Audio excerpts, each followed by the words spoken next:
Hello guys! So for today's video, magluluto tayo ng isa pang gusto ni Javi. Ayan. Pero ito, mayroon ng Filipino version.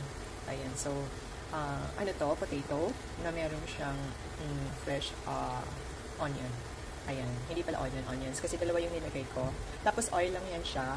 Tapos nilagyan ko lang siya ng, ayan, black pepper, tapos seasoning, and ito yung, ayan, celery salt. Ayan. So, ganyan. Tapos, ayun, low heat lang siya kasi ayaw natin i-over cook for yung potato maging crispy. After nito, lalagyan natin ng 5 egg. Ayan, so, mabilis lang tong gawin. Ayan. So, 6 na itlog to. Kasi kailangan natin ng maraming protein. Tsaka, yung egg kasi, yung eggs, meron na siyang omega-3. Ito, konti lang omega-3 nito kasi bright yellow lang siya. Pero yung orange talaga yung yolk niya, yun yung talagang maraming omega-3. So, low heat, tapos pour natin. Ayan.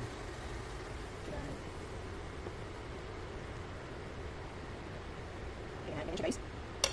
Tapos, takpan ko muna habang nag-grate ako ng cheese kasi on top, maraming cheese para sobrang sarap.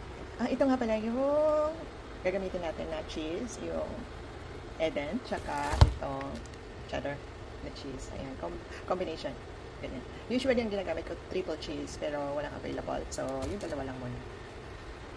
Ayan, so, nag-grate ko na yung cheese. Lagay na natin. No cheddar muna. Yung cheese is wala. Sarap. Ayan.